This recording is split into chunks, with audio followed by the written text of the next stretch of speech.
Hello dear friend, आशा करते हैं आप स्वस्थ होंगे, मस्त होंगे। तो ट्रीटमेंट सीरीज का ये हमारा अगला वीडियो है, जिसमें हम लोग बात करेंगे हर्पिक सिंप्लेक्स के बारे में। तो हर्पिक सिंप्लेक्स क्या होता है? हर्पिक सिंप्लेक्स हमारे जेनाइटल एरिया में और माउथ के आसपास और माउथ के इनसाइड, माउथ के अंदर और आंखों के आसपास होने वाला एक फफोला है।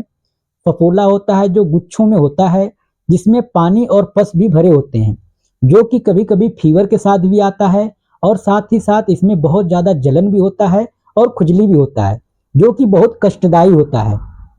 तो इसका ट्रीटमेंट जानने से पहले इसके थोड़ा सा हम हिस्ट्री के बारे में जान लेते हैं और इस वायरस के बारे में भी जान लेते हैं, ताकि हमको ट्रीटमेंट करना बहुत आसान हो जाता है।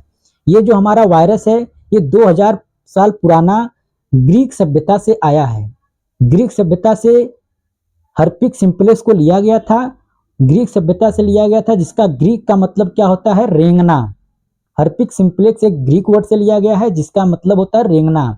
और इसका ओरिएंटेड कंट्री क्या है? अफ्रीका है। जैसे हमारे कोरोना वायरस चाइना से आया था, चीन से आया था, उसी प्रकार जो हमारा हर्पिक सिंप्लेक्स है, ये कहाँ से आया था? अफ्रीका से आया था।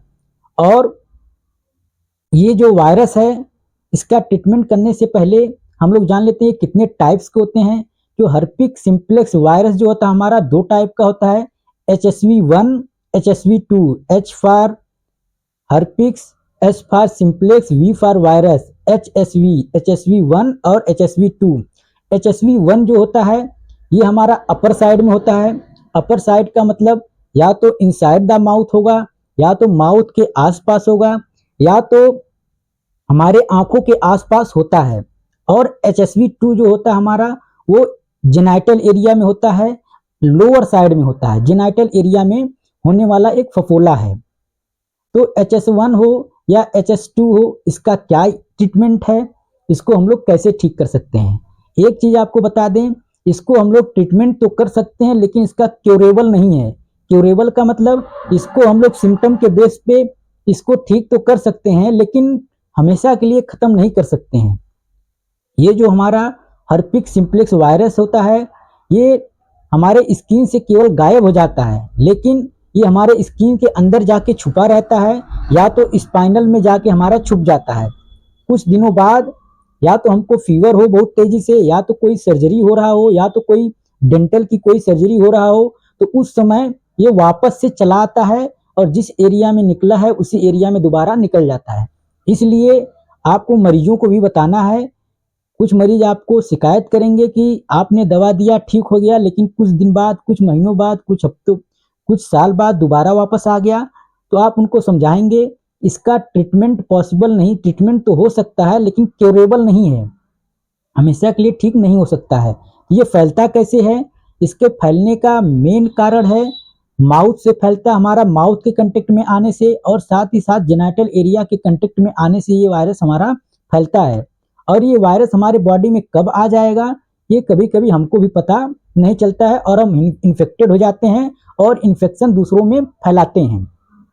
जिसको भी हर्पिक सिंप्लेक्स का वायरस हो जाए, वो क्वारंटाइन में कुछ दिन रहे, जिससे और लोगों को ना फैल सके। तो इसका प्रॉपर ट्रीटमेंट क्या है? इसके ट्रीटमेंट में केवल मेन दो दवाइयां हैं। एक होता है हर्पिक्स ऑइंटमेंट होता है। हर्पिक्स ऑइंटमेंट क्या होता है? हर्पिक्स ऑइंटमेंट का जो कंपोजिशन आप देखेंगे, एसाइक्लोविर, एसाइक्लोविर कंपोजिशन है। इसको हमको 3 टाइम लगाना है। और कब तक लगाना है?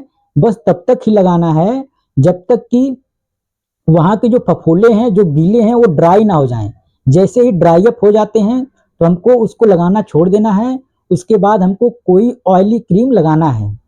और एक टेबलेट भी एसाइक्लोविर का हमको लेना है, 200 mg 3 टाइम लेना है, 5 दिन तक। फिर से सुन लीजिए, केवल मेन दवाएं हमारे दो हैं। एक ऑइंटमेंट एसाइक्लोविर का लगाना है। एसाइक्लोविर जो है, ये एंटी वायरल ड्रग है। जो एंटी वायरल ड्रग एसाइक्लोविर है, एंटी वायरल ड्रग है, जो वायरस को ग्रोथ को रोकता है और किल करने का काम करता है। तो मेन दवाएं हमारी यही हैं। एसाइक्लोविर ऑइंटमेंट आपको लेना है, चाहे वो किसी कंपनी के ले लें, जो आपको आसानी से मिल जाए। उसको आपको सुबह दोपहर शाम 3 टाइम लगाना है जहाँ पे हुआ है। और उसमें लगाते समय एक विशेष ध्यान देना है कि जेनाइटल एरिया पे अगर लगा रहे हैं तो इनसाइड नहीं लगाना है, जेनाइटल एरिया के विजाइना के अंदर नहीं लगाना है। या तो माउथ के आउटसाइड हुआ है तब तो लगाना है, लेकिन माउथ के अगर अंदर हुआ है तो माउथ के अंदर इसको अप्लाई नहीं करना है, इसको विशेष ध्यान देंगे आप लोग।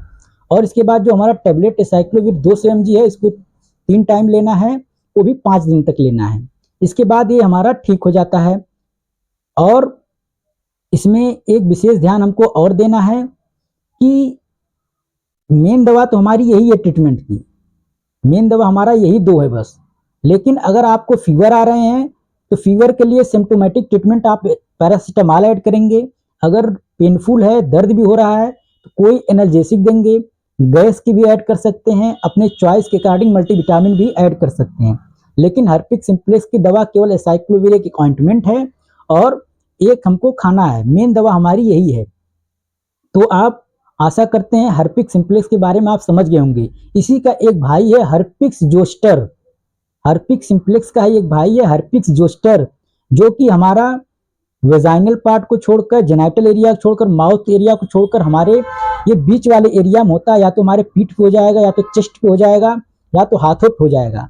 इसके बारे में हम लोग अगले अपने वीडियो में हर्पिक जोस्टर के बारे में पढ़ेंगे और इसके ट्रीटमेंट के बारे में भी पढ़ेंगे।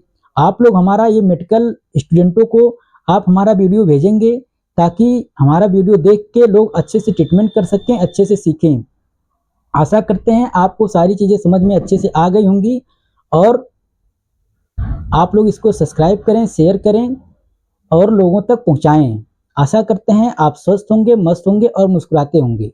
आप लोग हमको सपोर्ट करें, लाइक करें, सब्सक्राइब करें, क्योंकि इसमें जो भी जानकारी दी गई है एक ऑथेंटिकल बुक को फॉलो करके दी गई है, कोई भी जानकारी इसमें गलत नहीं दी गई है।